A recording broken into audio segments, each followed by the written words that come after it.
Pendant 10 longues années, le monde a brûlé sous les murs de Troie.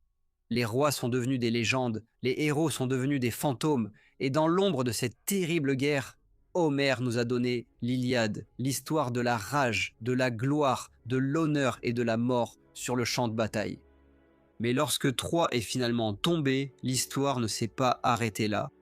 Pour un homme, la guerre n'était que le commencement.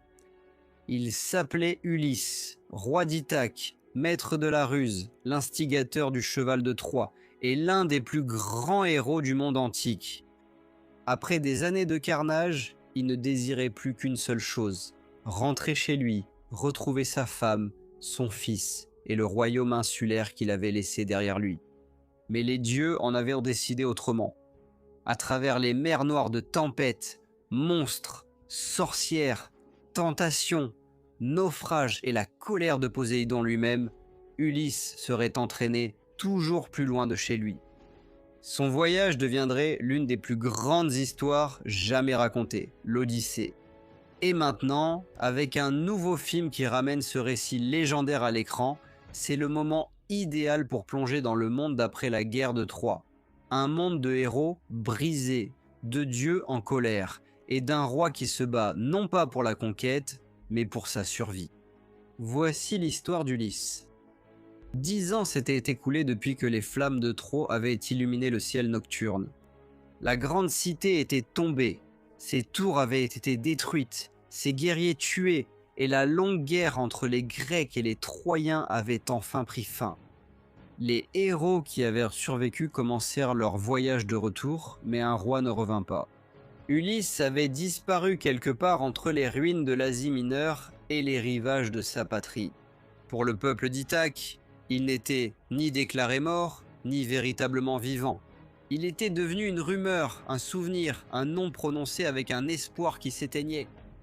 À Ithaque, son palais était devenu un lieu de désordre. En son absence, 108 prétendants arrogants avaient envahi sa demeure. Ces hommes venaient de familles nobles d'Ithaque et des îles voisines, chacun espérant épouser sa femme Pénélope et s'emparer du trône pour lui-même. Ils ne se comportaient pas comme des invités honorables. Ils se régalèrent du bétail d'Ulysse, buvèrent son vin, maltraitaient ses serviteurs et traitaient son palais comme s'il leur appartenait déjà. Chaque jour, ils faisaient pression sur Pénélope pour qu'elle choisisse un nouveau mari. Pour eux, Ulysse était parti. 10 ans s'étaient écoulés depuis la chute de Troie. 10 autres années s'étaient écoulées depuis qu'il était parti en mer. 20 ans au total. Ils en étaient sûrs. Aucun homme ne pouvait encore être en vie après tout ce temps. La reine avait sûrement attendu assez longtemps. Mais Pénélope refusa de se rendre. Elle resta fidèle à Ulysse, même lorsque son monde s'effondrait autour d'elle. Elle ne pouvait pas chasser ouvertement les prétendants, car c'étaient des hommes puissants, et son fils Télémaque était encore trop jeune pour les défier par la force. Alors, Pénélope les combattit avec la seule arme qui lui restait, l'intelligence. Elle dit aux prétendants qu'elle choisirait un nouveau mari seulement après avoir terminé de tisser un linceul funéraire pour le vieux père d'Ulysse. C'était une excuse intelligente, car une telle tâche paraissait honorable et sacrée. Aucun homme respectable ne pouvait s'y opposer ouvertement. Jour après jour, Pénélope s'asseyait à son métier à tisser et tisser. Fil après fil, elle semblait se rapprocher du moment où elle accepterait enfin qu'Ulysse était mort et épouserait l'un des hommes qui détruisaient sa maison. Mais chaque nuit, lorsque le palais devenait silencieux, elle défaisait secrètement son ouvrage. Ce qu'elle avait tissé le jour, elle le défaisait à la lueur des torches. Pendant 3 ans, cette ruse tint les prétendants à distance. Cela devint un acte silencieux de résistance, une reine refusant d'abandonner son mari, sa maison, son royaume. Alors que les prétendants ne voyaient qu'une femme en deuil retardant l'inévitable, Pénélope préservait en réalité le trône d'Ulysse aussi longtemps qu'elle le pouvait. Mais le temps pressait. Les prétendants devenaient de plus en plus impatients. Le palais se consumait de l'intérieur, et loin de là, à travers des mers assombries par la tempête, Ulysse luttait encore pour rentrer chez lui. Les prétendants envahissaient toujours son palais. Ils buvèrent son vin, tuaient ses animaux, se moquèrent de ses serviteurs et pressaient de plus en plus Pénélope de choisir un nouveau mari. Chaque jour, la maison d'Ulysse s'affaiblissait. Chaque jour, son fils était forcé de regarder des étrangers dilapider les biens de son père et insulter l'honneur de sa famille. Télémachius était devenu un jeune homme, mais il avait grandi sans père. Il vivait dans l'ombre d'un grand nom, mais il ne savait pas encore comment le porter. Puis la déesse Athéna entra dans l'histoire. Athéna avait toujours favorisé Ulysse. Elle admirait son intelligence, sa patience, son habileté avec les mots et sa capacité à survivre grâce à la ruse plutôt qu'à la seule force. Voyant sa maison en danger, elle décida qu'il était temps pour Télémaque d'agir, mais les dieux ne se révèlent pas toujours ouvertement. Athéna vint d'abord à Ithaque déguisée en une vieille amie de la famille d'Ulysse. Sous cette forme, elle entra dans le palais et parla avec Télémaque. Elle le trouva préoccupé, honteux et incertain, entouré d'hommes qui le traitaient comme un garçon impuissant.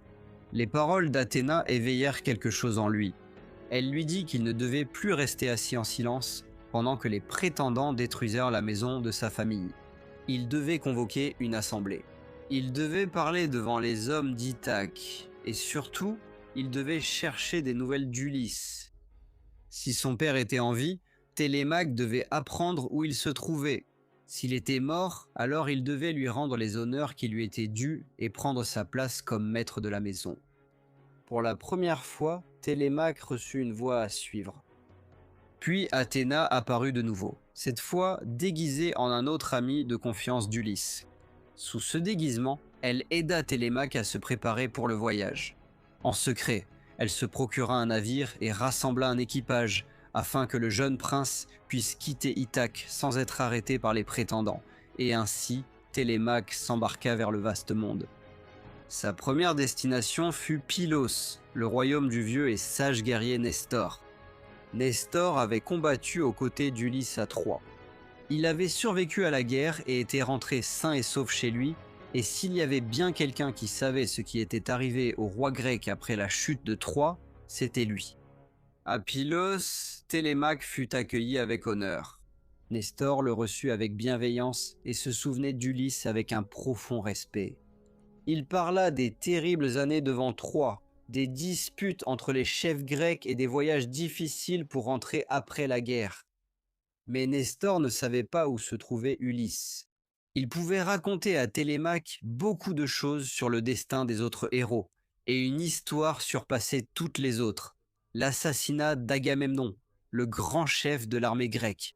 Agamemnon avait survécu à Troie, il avait échappé à la guerre, traversé la mer et était revenu dans son royaume en triomphateur, mais son retour ne fut pas synonyme de paix. Peu de temps après son retour, il fut trahi et assassiné. Le plus grand roi parmi les Grecs ne mourut pas sous les murs de Troie entouré d'ennemis. Il est mort dans sa propre maison. Cette histoire a jeté une ombre dans l'esprit de Télémaque. Cela lui montrait que revenir de la guerre n'était pas toujours la fin du danger. Un homme pouvait survivre à la bataille, aux tempêtes et aux ennemis étrangers, pour être finalement détruit chez lui par la trahison. Et à Ithaque, Télémaque savait que le danger l'attendait déjà. Les prétendants devenaient de plus en plus audacieux. Si Ulysse revenait un jour, l'accueillerait-il ou essaierait-il de le détruire? Nestor conseilla alors à Télémaque de poursuivre ses recherches.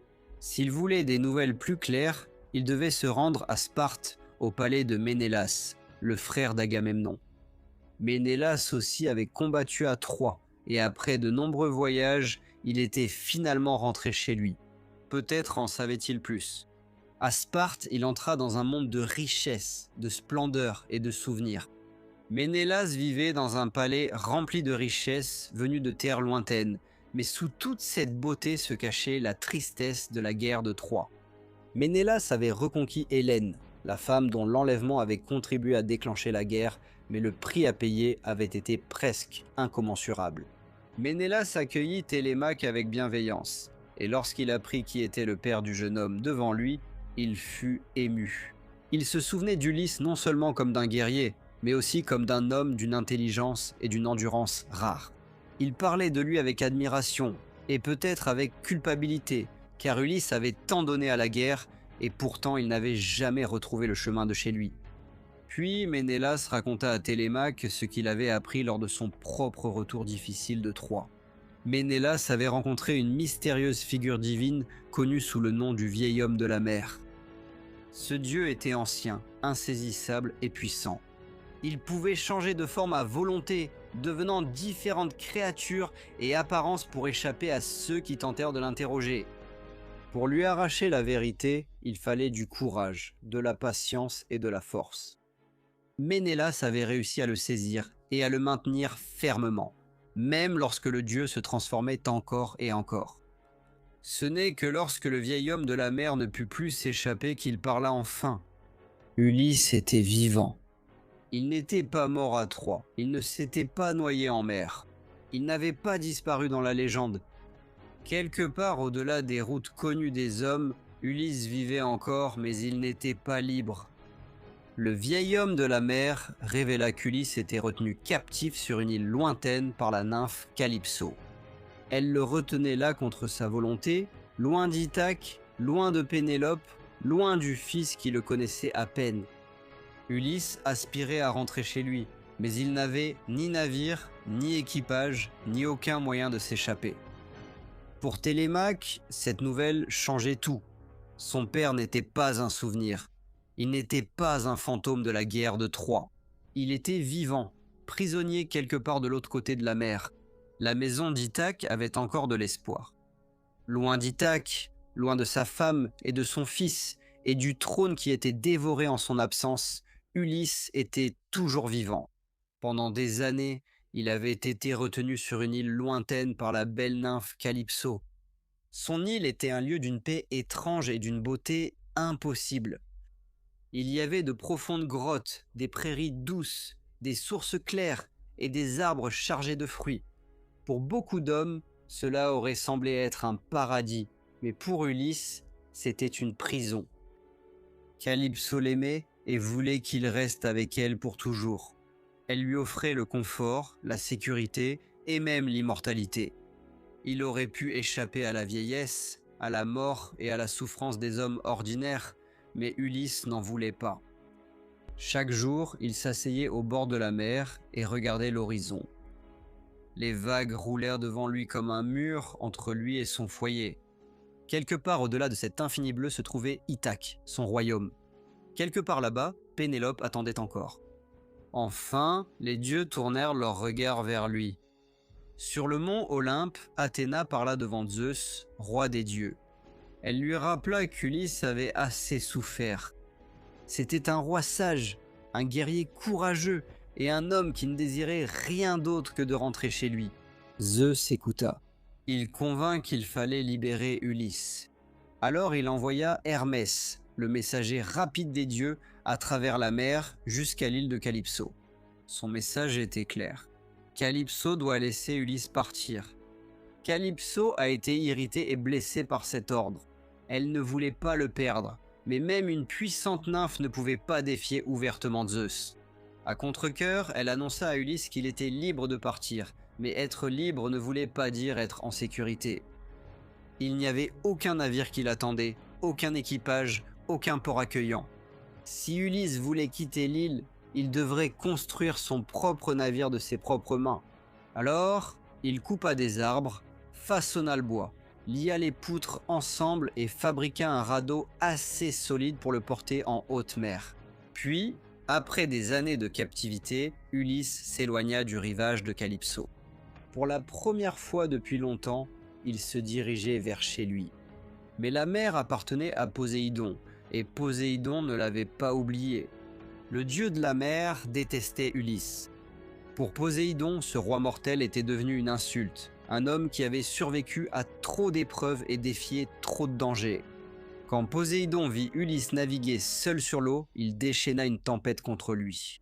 Le ciel s'assombrit, les vents se levèrent, les vagues s'élevèrent au-dessus du radeau comme des montagnes. La frêle embarcation fut projetée à travers la mer, malmenée et brisée sous la force de la colère divine. Ulysse lutta pour tenir bon, mais aucune force humaine ne pouvait maîtriser une tempête envoyée par Poséidon. Le radeau fut détruit. Une fois de plus, Ulysse se retrouva sans rien. Pas de navire, pas de rame, pas de compagnon, seulement sa propre vie, son courage et sa volonté de survivre. Alors qu'il luttait contre les vagues, une autre divinité eut pitié de lui. C'était Ino, une nymphe marine qui vit sa souffrance et vint à son secours. Elle lui donna un voile magique et lui dit d'abandonner l'épave de son radeau. S'il se fiait au don qu'elle lui avait fait et nageait vers le rivage, il pourrait encore survivre. Ulysse était prudent, comme il l'a toujours été. Il avait appris à travers la souffrance que le monde était plein de tromperies, mais lorsque la mer ne lui laissa pas d'autre choix, il fit comme Ino l'avait instruit. Pendant 2 jours et 2 nuits, il lutta contre l'eau, mais il continua tout de même à nager. Enfin, brisé et à moitié mort, il atteignit la terre ferme. Il était arrivé sur l'île de Chérie, l'île des Phéaciens, un peuple célèbre pour ses navires, sa richesse et sa proximité avec les dieux. Ulysse rampa hors de la mer avec le peu de force qui lui restait. Il n'avait ni vêtements, ni biens, et aucune idée de l'endroit où il se trouvait. Le grand roi d'Ithaque, le héros de Troie, gisait nu et brisé sous les arbres, tel un homme rejeté par la mort elle-même. Il se couvrit de feuilles et tomba dans un profond sommeil, mais Athéna n'avait pas fini de l'aider. Cette nuit-là, elle entra dans le rêve de Nausicaa, la jeune princesse des Phéaciens. Athéna l'exhorta à aller avec ses servantes à la rivière pour laver des vêtements. Cela semblait être une pensée ordinaire placée dans l'esprit d'une jeune femme, mais cela faisait partie d'un plan divin. Le lendemain matin, Nausicaa se rendit à la rivière, et là, près du palais où les femmes jouaient et lavèrent des vêtements, Ulysse se réveilla. Il sortit prudemment des arbres. Il savait à quel point il devait paraître effrayant. Un homme étrange, naufragé, usé par la mer et couvert seulement de branches. Les servantes s'enfuirent de peur, mais Nausicaa resta sur place. Athéna lui donna du courage. Ulysse, avec sa sagesse habituelle, ne se précipita pas vers elle et ne l'effraya pas. Au lieu de cela, il parla avec humilité et grâce. Il demanda de l'aide. Nausicaa vit qu'il n'était pas un mendiant ordinaire. Sous la saleté, la boue et l'épuisement, il y avait de la dignité en lui. Elle lui donna des vêtements, de la nourriture et des conseils. Elle lui expliqua comment entrer dans la ville et comment approcher ses parents, la reine arrêtée et le roi Alcinous, dont il devrait gagner la faveur s'il espérait rentrer chez lui. Ulysse suivit ses conseils. Il arriva au palais des Phéaciens, un lieu de splendeur et d'abondance. Là, il s'inclina humblement devant le roi et la reine et demanda qu'on le ramène chez lui. Les Phéaciens l'accueillirent généreusement, comme l'exigeait la coutume sacrée. Dans le monde antique, l'hospitalité n'était pas une mince affaire. Un étranger pouvait être un mendiant, un roi ou même un dieu déguisé. L'accueillir convenablement était un devoir sacré. Au début, Ulysse ne révéla pas son nom. Il resta mystérieux, un étranger venu de la mer avec de la tristesse dans les yeux. Les Phéaciens l'honorèrent avec des festins, de la musique et des jeux. Les jeunes hommes s'affrontèrent dans des concours athlétiques, et au début Ulysse resta à l'écart, épuisé, accablé par la souffrance. Mais lorsqu'un d'eux l'insulta et suggéra qu'il manquait d'habileté ou de courage, l'ancien feu revint. Ulysse s'avança, bien qu'épuisé par des années d'errance, il prouva qu'il était toujours un héros. Il participa au jeu et excella, montrant une force et une habileté qui étonnèrent ceux qui l'entouraient. Les Phéaciens commencèrent à comprendre que cet étranger n'était pas un naufragé ordinaire. Puis vint le chant. À la cour royale, le barde aveugle Démodocos chanta la guerre de Troie. Il chanta les héros, les batailles et la douleur de ce terrible conflit. Il chanta les événements qu'Ulysse lui-même avait vécus, la guerre qui avait rendu son nom célèbre et détruit tant d'autres.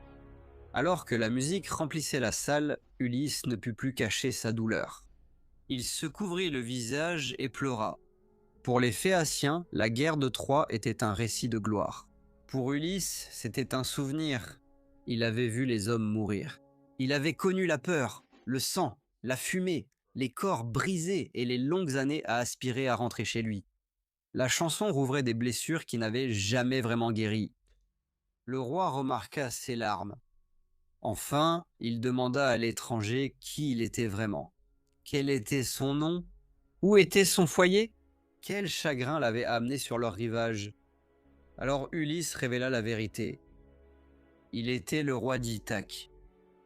Ce nom emplit la salle d'émerveillement.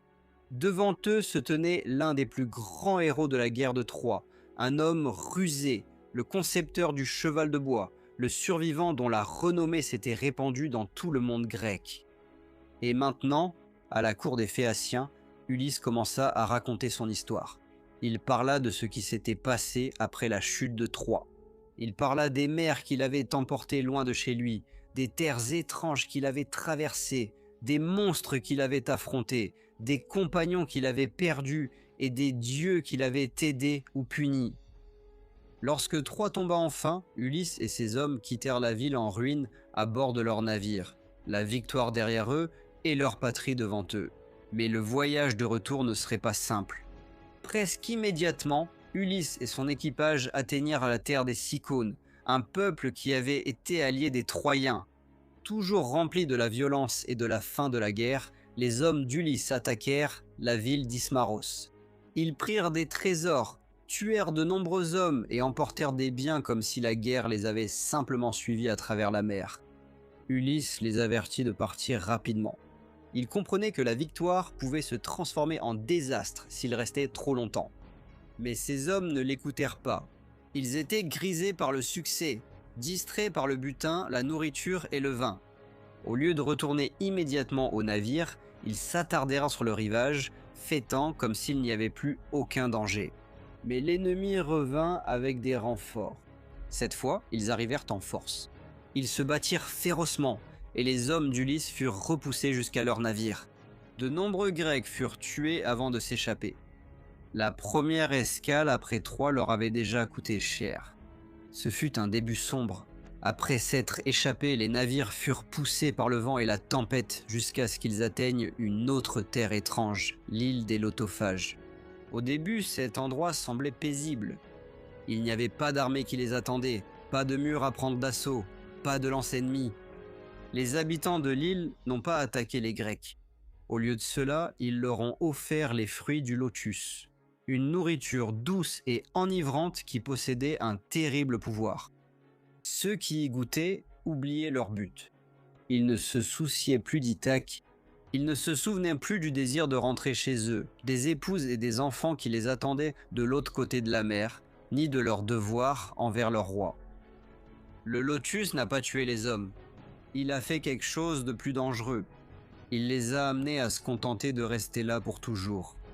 Ulysse a vu clairement le danger. Ce n'était pas un monstre avec des griffes ou des dents. C'était une forme douce de destruction, la mort de la mémoire, de l'ambition et de la volonté. Si ces hommes restaient là, ils ne seraient pas vaincus au combat. Ils finiraient par oublier qui ils étaient. Alors Ulysse les força à retourner à leur navire. Ceux qui avaient mangé le lotus pleuraient et se débattaient, désespérés à l'idée de quitter l'île. Mais Ulysse les fit traîner à bord et les attacha sous les bancs. Il ne permettrait pas à ces hommes de se perdre dans un rêve. Les rames frappèrent à nouveau l'eau et les navires s'éloignèrent de l'île de la fertilité.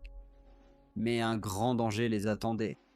Bientôt, Ulysse et ses hommes arrivèrent au pays des Cyclopes, une race de géants à un seul œil qui vivait sans ville, sans loi, sans assemblée, ni respect pour les coutumes des hommes. Ils ne cultivaient pas ensemble, ne gouvernaient pas ensemble et ne respectaient pas les devoirs de l'hospitalité comme les peuples civilisés étaient censés le faire. Chaque cyclope vivait à l'écart, régnant sur sa propre caverne avec une force brutale. Ulysse, poussé par la curiosité et l'espoir de recevoir des présents d'hospitalité, est allé à terre avec un groupe de ses hommes.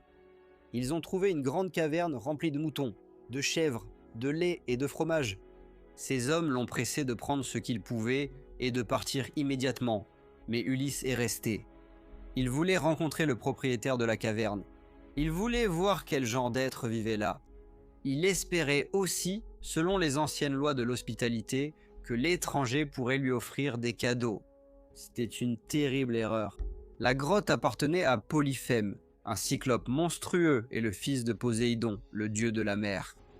Lorsque Polyphème est revenu avec son troupeau, il a scellé l'entrée avec une pierre si énorme qu'aucun homme ne pouvait la déplacer. Ulysse et ses compagnons étaient piégés à l'intérieur. Au début, Ulysse parla avec prudence. Il dit à Polyphème qu'ils étaient des Grecs revenant de Troie et lui demanda de respecter les lois de l'hospitalité. Mais Polyphème n'avait peur ni des dieux ni des hommes.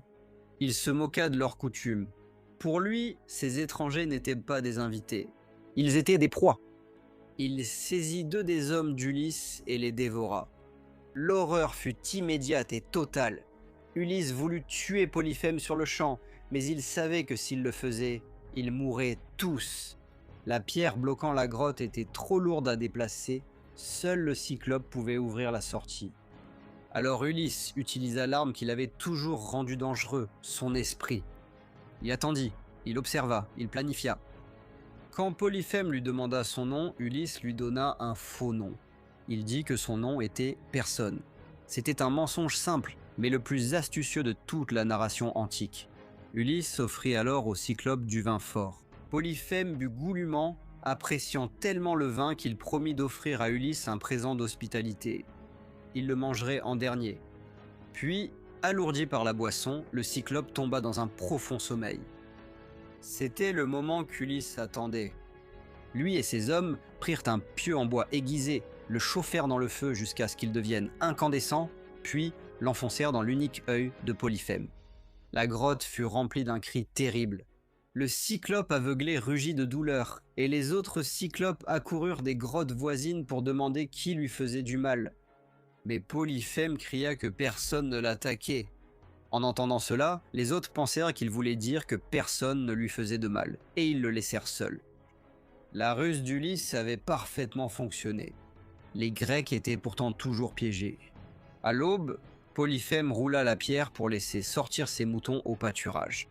Il s'assit près de l'entrée, tâtant le dos des animaux, espérant attraper les hommes s'ils tentèrent de s'échapper. Mais Ulysse s'était déjà préparé à cela. Il attacha ses hommes sous le ventre des moutons, là où le cyclope ne penserait pas à chercher. Puis il s'accrocha lui-même sous le plus grand bélier. Un à un, les animaux sortirent de la grotte, et sous eux, Ulysse et ses hommes s'échappèrent. C'était une brillante victoire de l'intelligence sur la force brute. Ulysse avait affronté une créature bien plus forte que n'importe quel homme et avait survécu grâce à la patience, la ruse et le courage.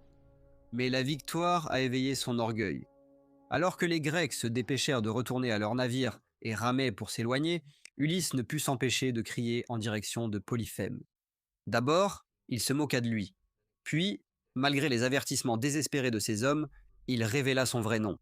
Il déclara que c'était Ulysse d'Ithaque qui l'avait aveuglé. Ce moment a tout changé. Polyphème savait maintenant qui lui avait fait du mal. Levant les mains vers le ciel, il pria son père Poséidon et le supplia de se venger. Il demanda qu'Ulysse ne puisse jamais rentrer chez lui, ou que, s'il y parvenait, il arrive tard, brisé, seul sur un navire étranger, et qu'il trouve la souffrance qui l'attend dans sa maison. La malédiction fut entendue. À partir de ce moment-là, Ulysse n'était plus simplement un homme essayant de revenir de la guerre. Il était devenu l'ennemi du dieu de la mer lui-même. Après avoir échappé au Cyclope, Ulysse et ses hommes rescapés sont retournés à la mer. Pendant un court instant, l'espoir est revenu. Ulysse et sa flotte arrivèrent sur l'île flottante d'Éole, le maître des vents. Éole les accueillit chaleureusement. Il écouta l'histoire d'Ulysse, l'honora comme un héros de Troie et lui offrit un cadeau étrange et puissant, un sac en cuir dans lequel tous les vents dangereux avaient été enfermés. Un seul vent fut laissé libre, celui qui les ramènerait chez eux à Ithaque. Pendant 9 jours et 9 nuits, les navires voguaient en toute sécurité sur la mer. Enfin, la côte d'Ithaque apparut à l'horizon. Les hommes pouvaient voir les feux brûler sur le rivage. Le retour chez eux n'était plus un rêve. Elle était là devant eux, assez proche pour être touchée, mais le désastre est venu de l'intérieur. Ulysse, épuisé d'avoir veillé sur le navire, finit par s'endormir. Pendant qu'ils dormaient, ces hommes commencèrent à chuchoter entre eux. Ils croyaient que le sac qui lui avait été donné devait contenir un trésor, de l'or, de l'argent ou quelques récompenses secrètes qu'Ulysse gardait pour lui-même. Leur suspicion l'emporta sur leur loyauté. Ils ouvrirent le sac. Aussitôt, les vents emprisonnés s'échappèrent. Une violente tempête se leva autour d'eux, rugissant à travers la mer et repoussant les navires loin d'Ithaque. La patrie qu'ils avaient presque atteinte disparut derrière les vagues et l'obscurité. Lorsque Ulysse se réveilla, il vit la vérité. Ils avaient été en vue de leur terre natale, et maintenant ils étaient de nouveau perdus.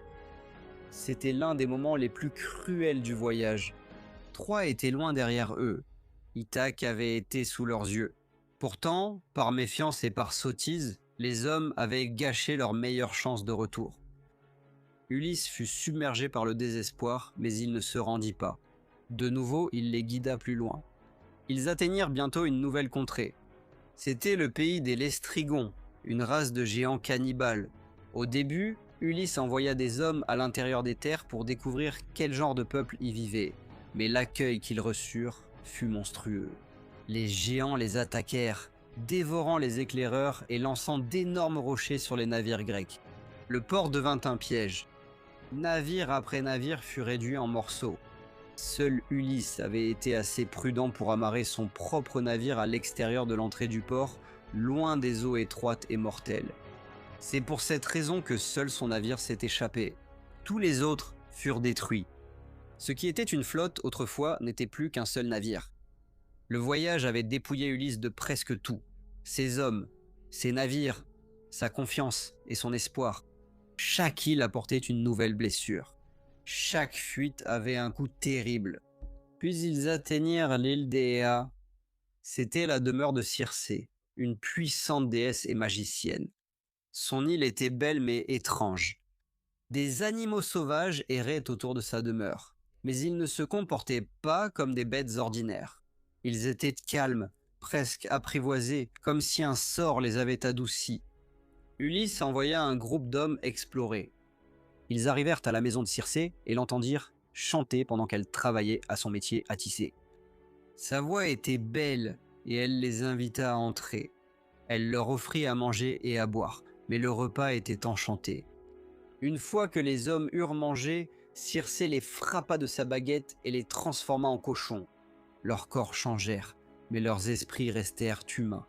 Un seul homme s'échappa et retourna prévenir Ulysse. Lorsqu'Ulysse apprit ce qui s'était passé, il partit aussitôt pour sauver ses hommes, mais en chemin il rencontra Hermès, le messager des dieux. Hermès connaissait le pouvoir de Circé, et il savait qu'Ulysse ne pouvait pas vaincre sa magie par la force seule. Alors il donna à Ulysse une herbe sacrée. Cette plante le protégerait du sort de Circé. Hermès lui expliqua quoi faire et comment lui résister. Armé de l'aide divine et de son propre courage, Ulysse entra dans la maison de Circé. Elle l'accueillit comme elle avait accueilli les autres. Elle lui donna une boisson enchantée, mais cette fois, la magie échoua. Lorsque Circé le frappa de sa baguette, s'attendant à le voir se transformer, Ulysse dégaina son épée et se précipita sur elle. La déesse fut stupéfaite. Aucun homme mortel n'avait résisté à son pouvoir de cette façon. Réalisant qu'il avait été protégé par les dieux, elle céda. Ulysse la força à prêter serment de ne pas lui faire de mal. Elle fit sortir les hommes de l'enclos et leur rendit leur forme humaine. Non seulement ils retrouvèrent leur forme humaine, mais ils semblaient plus jeunes, plus forts et plus beaux qu'auparavant. La terreur de l'île fit place à des festins, au repos et à un étrange réconfort. Ulysse et Circé devinrent amants, et ces hommes restèrent sur l'île pendant une année entière. Il était facile de rester. Il y avait de la nourriture, de la chaleur, de la sécurité et l'affection d'une déesse, mais le confort peut être un piège en soi. Finalement, les hommes rappelèrent à Ulysse sa patrie. Il n'avait pas fui Troie et traversé la mer simplement pour oublier Ithaque dans un autre lieu enchanté. Pénélope attendait toujours. Télémachus grandissait sans son père. La maison d'Ulysse était toujours sans son roi. Ulysse savait qu'il devait repartir. Mais avant qu'il ne puisse naviguer vers Ithaque, Circé lui donna une terrible instruction. Il ne pouvait pas encore rentrer directement chez lui. D'abord, il devait voyager jusqu'aux confins du monde, vers la terre près de l'océan, où les vivants pouvaient parler avec les morts. Un voyage qu'aucun homme ordinaire n'aurait fait de son plein gré. Là, il accomplit les rites qui permettaient aux esprits des morts de s'approcher. Un à un, les fantômes surgirent de l'obscurité, désireux de parler, avides de boire le sang qui leur donnait une voix. Parmi eux vint Tirésias, le prophète aveugle. Bien que mort, Tirésias possédait encore un savoir dépassant la vue des mortels. Il dit à Ulysse qu'il retournerait à Ithaque, mais pas facilement. Le voyage à venir serait encore rempli de souffrances. Il l'avertit surtout au sujet des troupeaux du dieu du soleil, auxquels il ne devait pas faire de mal. Si Ulysse et ses hommes faisaient preuve de retenue, ils pourraient encore survivre.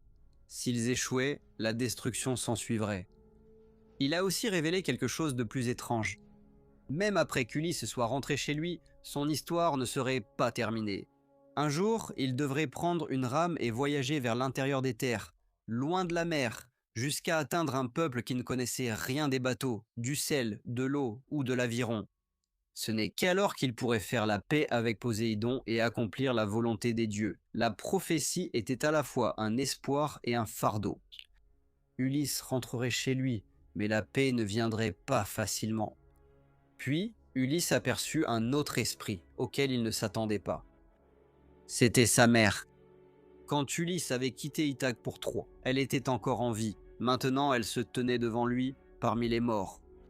Il apprit qu'elle était morte en l'attendant, usée par le chagrin et le désir de revoir ce fils qui n'était jamais rentré chez lui. C'était une blessure d'un autre genre. Il tenta de prendre sa mère dans ses bras, mais son esprit lui passa entre les bras comme de la fumée. 3 fois, il a tendu la main vers elle. 3 fois, elle disparut de son étreinte. À cet instant, Ulysse ressentit toute la cruauté de son voyage. Il pouvait parler avec les morts, mais il ne pouvait pas les étreindre. Il pouvait entendre la vérité, mais il ne pouvait pas revenir en arrière. D'autres esprits sont venus aussi. Il a vu Agamemnon, le grand commandant de l'armée grecque à Troie. Agamemnon lui a raconté son assassinat après son retour chez lui, trahi dans son propre palais. Son histoire était un avertissement. Un héros pouvait survivre à la guerre et être tout de même détruit par la trahison chez lui. Pour Ulysse, cet avertissement comptait beaucoup. À Ithaque, les prétendants dévoraient déjà sa maison. S'il rentrait un jour chez lui, il aurait besoin de prudence, autant que de courage. Il ne pouvait pas simplement entrer dans son palais et s'attendre à ce que l'honneur le protège. Puis vint l'esprit d'Achille, le plus grand guerrier de la guerre de Troie. De son vivant, Achille avait choisi la gloire plutôt qu'une longue vie. Son nom était devenu immortel, chanté par les bardes et dont les rois se souvenaient. Mais dans la mort, ses paroles étaient lourdes de chagrin. Les enfers ne lui réservaient aucun triomphe. La gloire des batailles paraissait moindre face à la mort. À travers Achille, Ulysse a vu le vide qui se cachait derrière la gloire. Après avoir quitté le royaume des morts, Ulysse est revenu dans le monde des vivants. Avant qu'il ne reprenne la mer, Circé l'a averti des épreuves qui l'attendaient encore. Elle lui dit que lui et ses hommes devraient d'abord passer devant les sirènes, des créatures mystérieuses, dont le chant était si beau qu'aucun marin ne pouvait l'entendre et survivre. Leur voix promettait la sagesse, le plaisir et la connaissance.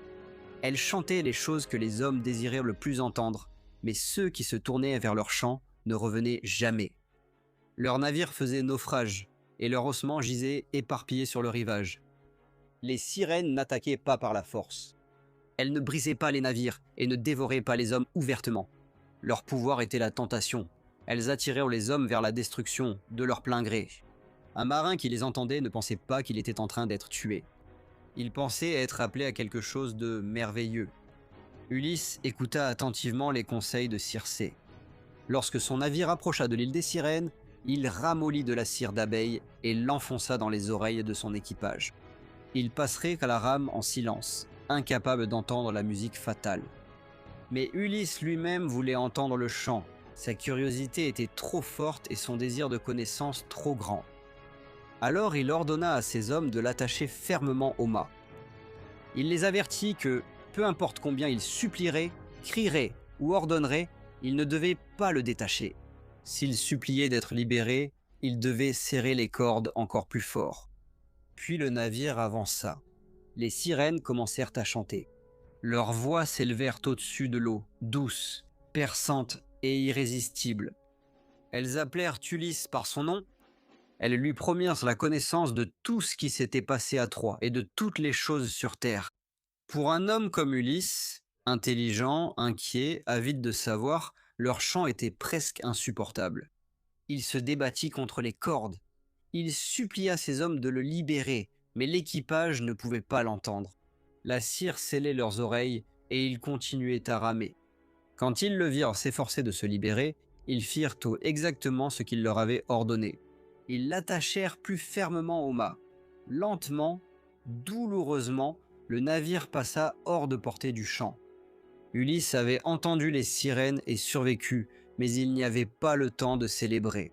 Le danger suivant était pire, car il ne pouvait pas être évité uniquement par la ruse. Devant eux se trouvait un passage étroit entre deux horreurs. D'un côté, il y avait un tourbillon monstrueux qui engloutissait la mer elle-même. 3 fois par jour, elle engloutissait les eaux dans un terrible abîme, et 3 fois par jour, elle les recrachait à nouveau. Tout navire aspiré dans son vortex serait complètement détruit.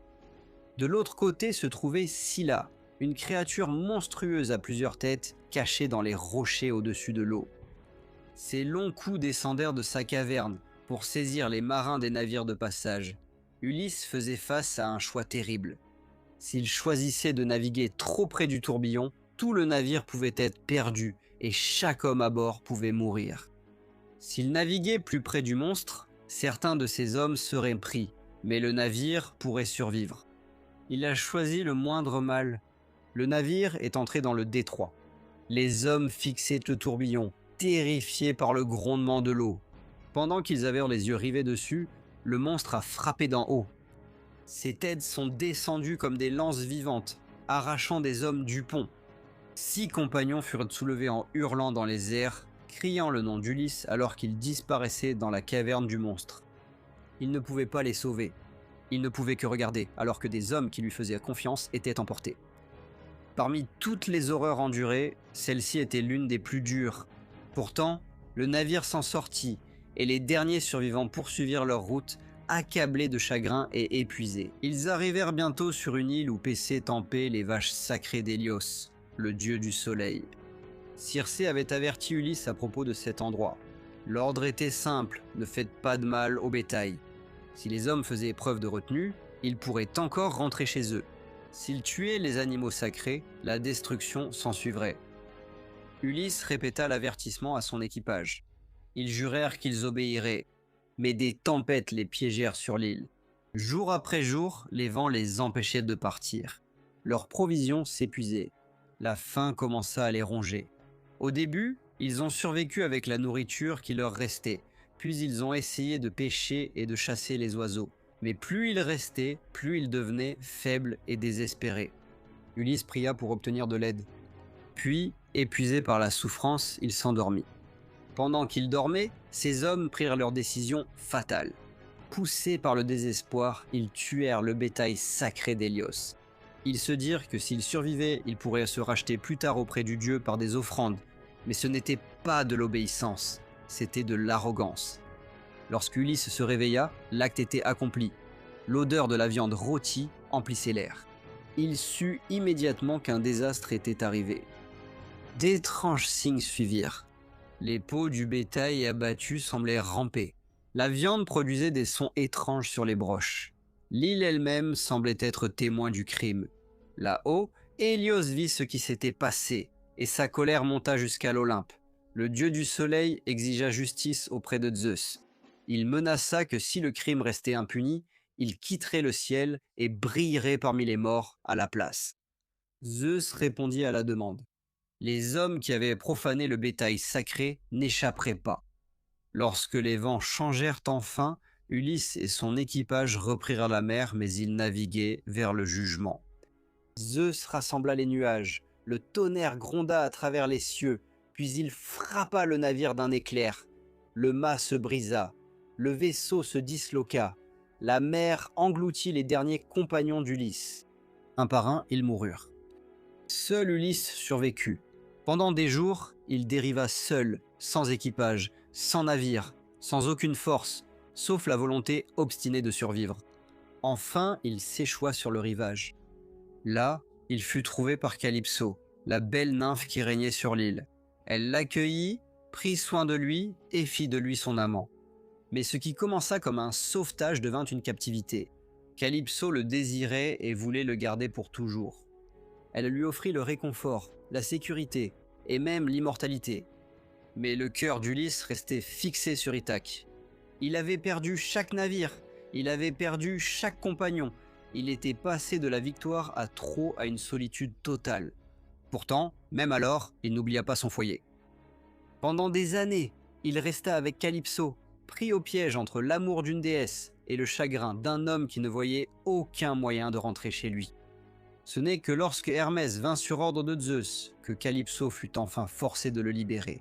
Et ainsi, Ulysse, le dernier survivant de sa flotte, dut à nouveau affronter la mer, seul. Lorsqu'Ulysse termina son récit, la cour des Phéaciens resta silencieuse. Ils avaient écouté une histoire de guerre, de tempête, de monstres, de mort, de tentation et de chagrin. Devant eux se tenait non seulement un étranger naufragé, mais aussi l'un des plus grands héros de l'époque. Le roi et la reine l'honorèrent avec des cadeaux, des vêtements, des trésors et, surtout, un passage de retour vers Ithaque. Leurs navires étaient réputés se déplacer à une vitesse presque magique, guidés sur la mer avec une habileté dépassant celle des marins ordinaires. Enfin, après 20 ans d'absence, Ulysse fut ramené chez lui. Il n'arriva pas en triomphe. Il n'y avait pas de foule qui l'attendait sur le rivage, pas de trompette annonçant le retour du roi, pas de portes du palais grandes ouvertes dans la joie. Quand Ulysse atteignit Ithaque, il ne reconnut pas son propre pays. Athéna avait recouvert la terre de brume, la lui cachant jusqu'au moment opportun. Ithaque n'était plus sûr, son palais était rempli d'ennemis, les prétendants avaient dilapidé sa richesse, insulté sa maison et comploté contre son fils. Si Ulysse revenait ouvertement, il pourrait être tué avant de pouvoir récupérer quoi que ce soit. Alors Athéna vint à lui une fois de plus. Elle lui révéla la vérité. Il était enfin rentré chez lui. Après des années de nostalgie, de souffrance et d'errance, Ulysse était arrivé à Ithaque. Mais la dernière épreuve restait encore. Il n'était pas revenu simplement pour embrasser sa famille, il était revenu dans un royaume en désordre, une maison occupée et des hommes qui le croyaient mort. Athéna le déguisait en vieil mendiant, sa peau devenait ridée, son corps courbé, ses vêtements en lambeaux et misérables. Le fier roi d'Ithaque, le héros de Troie, ressemblait maintenant à un vieil homme errant sans rien à son nom. C'était un déguisement douloureux, mais nécessaire. Ulysse avait survécu parce qu'il savait quand cacher sa force. Maintenant, il devrait entrer dans sa propre maison, comme un étranger. Son premier refuge fut la cabane d'Eumée, le fidèle porcher. Eumée ne savait pas qui se tenait devant lui. Pour lui, Ulysse n'était qu'un pauvre voyageur ayant besoin d'abri. Pourtant, il l'accueillit avec bonté. Il lui offrit de la nourriture, un endroit où dormir et une conversation franche. Dans un monde où les prétendants abusaient de l'hospitalité, Eumée l'honorait encore. Cela avait une grande importance. Ulysse avait vu des rois, des monstres, des déesses et des fantômes, mais ici, dans la simple cabane d'un serviteur, il trouva quelque chose de précieux. La loyauté. Eumée était resté fidèle au roi absent même après tant d'années. Il pleurait toujours Ulysse, détestait toujours les prétendants et prenait toujours soin de la maison en ruine du mieux qu'il pouvait. Ulysse écouta en silence. Il entendit ce qui s'était passé pendant son absence. Il entendit parler de la souffrance de Pénélope, du danger de Télémaque et de l'arrogance des prétendants. Chaque mot confirmait ce qu'Athéna lui avait dit. Pendant ce temps, Télémaque revenait de Sparte. Il était parti à la recherche de nouvelles concernant son père et maintenant il revenait avec la certitude qu'Ulysse était vivant, mais les prétendants avaient commencé à le craindre. Il n'était plus un enfant sans défense. Il avait voyagé dans des cours étrangères, parlé avec des rois et fait ses premiers pas vers l'âge adulte. Alors ils complotèrent pour le tuer. Ils tendirent une embuscade à son navire, espérant le tuer avant qu'il ne puisse retourner à Ithaque. Mais Athéna le protégea et Télémaque échappa à leur piège. Au lieu d'aller directement au palais, il se rendit d'abord à la cabane d'Eumée. Là, le père et le fils furent réunis. Au début, Télémaque ne vit que le vieux mendiant. Il n'avait aucune idée que l'homme devant lui était le père qu'il avait cherché, le roi dont l'absence avait façonné toute sa vie. Puis, Athéna ôta le déguisement un instant, rendant à Ulysse sa véritable apparence. Télémaque fut stupéfait. Il pouvait à peine croire ce qu'il voyait. Le vieux mendiant semblait soudainement transformé en un homme puissant, presque divin par sa prestance. Au début, Télémaque pensa qu'il avait affaire à un dieu, mais Ulysse lui parla sans détour. Ce n'était pas un dieu, c'était son père. Les retrouvailles furent remplies de larmes. Pendant 20 ans, Ulysse s'était battu pour revenir. Pendant 20 ans, Télémaque avait grandi sans lui. Maintenant, ils se tenaient enfin ensemble, non pas comme un roi et un enfant, mais comme deux hommes faisant face au même danger. Ils ne pouvaient pas célébrer longtemps. Ensemble, Ulysse et Télémaque commencèrent à planifier leur vengeance. Les prétendants étaient nombreux, fiers et armés. Ulysse n'avait que son fils, quelques serviteurs fidèles et la faveur d'Athéna. La force seule ne suffirait pas. Ils auraient besoin de patience, de discrétion et de choisir le moment idéal. Ulysse reprit son déguisement. Puis lui et Télémaque se dirigèrent vers le palais. Alors qu'ils approchaient, l'un des moments les plus déchirants de toute l'histoire eut lieu. Près de l'entrée gisait Argos, le vieux chien de chasse d'Ulysse. Autrefois, Argos avait été fort, rapide et noble, dressé par Ulysse lui-même avant que le roi ne parte pour Troie. Mais maintenant, le chien était négligé, couché dans la saleté, affaibli par l'âge et oublié par ceux qui auraient dû s'occuper de lui. Pourtant, Argos reconnut son maître, même à travers le déguisement, même après 20 ans. Le vieux chien l'a reconnu. Il ne pouvait plus se lever, il ne pouvait plus courir pour l'accueillir, mais il a levé la tête, bougé les oreilles et a accueilli Ulysse de la seule manière qui lui restait. Ulysse l'a vu et a été submergé par le chagrin, mais il ne pouvait pas se révéler. Le faire mettrait tout en danger. Alors il passa en silence, cachant ses larmes. Et Argos, ayant vécu assez longtemps pour voir son maître revenir, mourut paisiblement. C'était un moment calme, mais d'une grande force. Avant que Pénélope ne le reconnaisse, avant que le palais ne sache qui il était, avant que la vengeance ne commence, la première créature à Ithaque à vraiment reconnaître Ulysse fut son fidèle chien.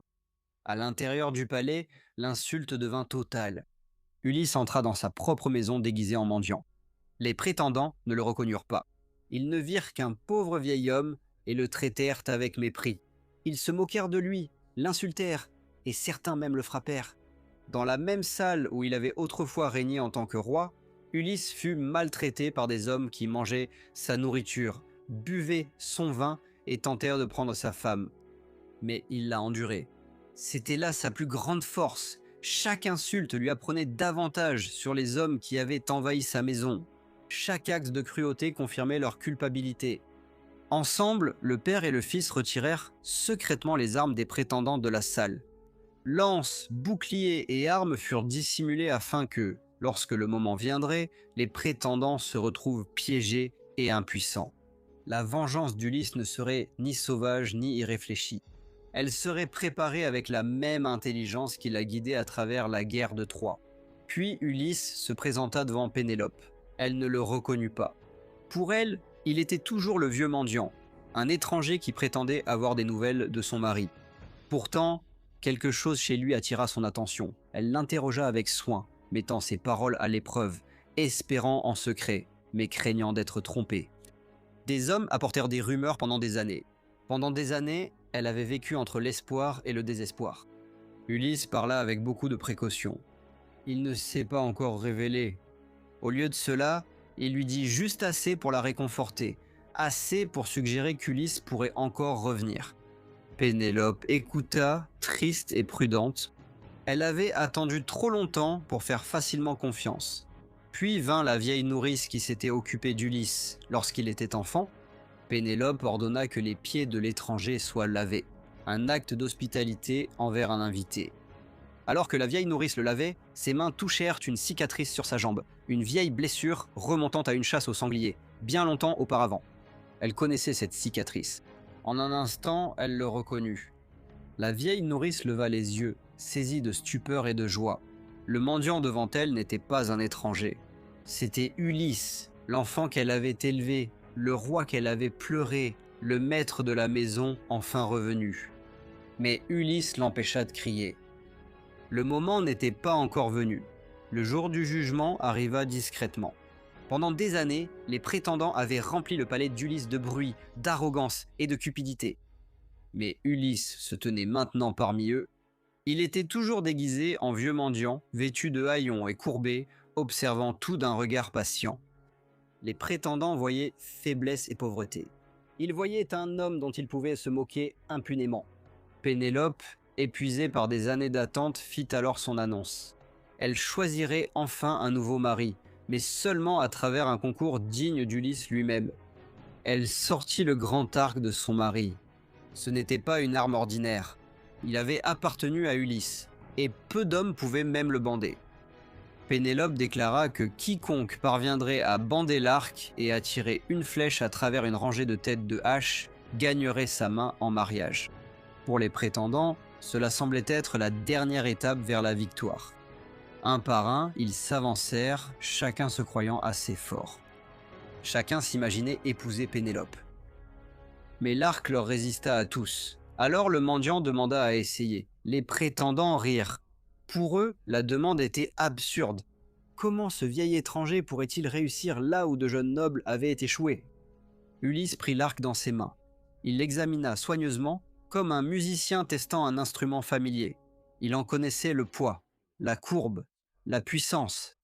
L'arc faisait partie de son ancienne vie, d'avant Troie, avant l'errance, avant les années de souffrance. Puis, avec aisance, il banda l'arc. La salle tomba dans le silence. Le son de la corde de l'arc résonna dans le palais comme la première note du désastre. Les prétendants qui s'étaient moqués de lui quelques instants plus tôt le regardèrent maintenant avec confusion et peur. Quelque chose d'impossible venait de se produire sous leurs yeux, mais ils ne comprenaient pas encore ce que cela signifiait. Ulysse prit la flèche, banda l'arc et tira proprement à travers la rangée de têtes de hache. Le concours était gagné, mais le mariage de Pénélope n'était plus la véritable question. L'arc avait révélé son maître. Le vieil étranger n'était pas sans défense.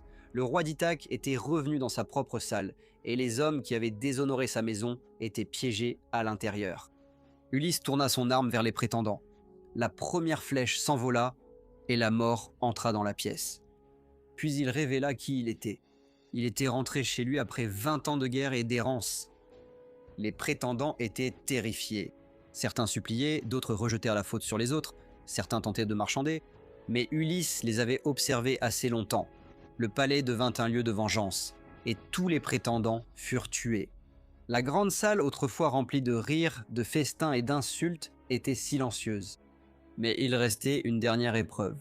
Ulysse s'était révélé à Télémaque. Il avait été reconnu par Argos, et maintenant par les ennemis qu'il avait détruits. Mais Pénélope devait encore s'assurer elle-même de la vérité. Elle avait attendu trop longtemps, souffert trop, et enduré trop de rumeurs pour accepter une affirmation sans la mettre à l'épreuve. Alors, lorsque Ulysse se tint devant elle, elle ne se jeta pas simplement dans ses bras. Elle resta prudente. Ce n'était pas de la froideur, c'était de la sagesse. Pénélope était l'égale d'Ulysse en patience et en intelligence. Pendant 20 ans, elle avait survécu grâce à son intelligence, sa retenue et sa force émotionnelle. Elle avait trompé les prétendants avec son tissage. Elle avait protégé sa maison du mieux qu'elle pouvait. Elle n'allait pas livrer son cœur à un inconnu simplement parce qu'il prétendait être son mari. Bien qu'elle ait imposé une épreuve, elle ordonna que leur lit nuptial soit déplacé. À cela, Ulysse réagit vivement. Le lit ne pouvait pas être déplacé. Il le savait parce qu'il l'avait construit lui-même. Il y a longtemps, il l'avait taillé dans le tronc vivant d'un olivier, profondément enraciné dans la terre. Autour de cet arbre, il avait construit leur chambre. Le lit n'était pas simplement un meuble. Il était fixé, immobile et secret. Seuls Ulysse et Pénélope le savaient. En parlant du lit, Ulysse a prouvé qui il était. L'épreuve était réussie. Le doute de Pénélope s'est enfin dissipé. Devant elle se tenait non pas un fantôme, ni un menteur, ni une ruse envoyée par les dieux, mais son mari. Leur retrouvaille mêlait amour et chagrin. Ils n'étaient plus les mêmes personnes, qui s'étaient séparés 20 ans auparavant. Le temps les avait blessés. Ulysse avait traversé le monde pour revenir. Pénélope avait enduré une guerre de patience dans sa propre maison. Leur amour avait survécu non pas parce qu'il avait été épargné par la souffrance, mais parce qu'il l'avait enduré. Après des années de sang, de tempêtes, de monstres, de tentations et d'exil, Ulysse était rentré chez lui. Je voudrais adresser un immense merci à tous mes membres. Votre contribution rend vraiment possible la création de toutes ces vidéos. Un remerciement spécial à Stéphanie Hasson, Teresa Lux et John Sides. Si vous avez apprécié la vidéo, n'oubliez pas de liker, de vous abonner et de partager, et je vous retrouve très bientôt pour un autre épisode de History Profiles.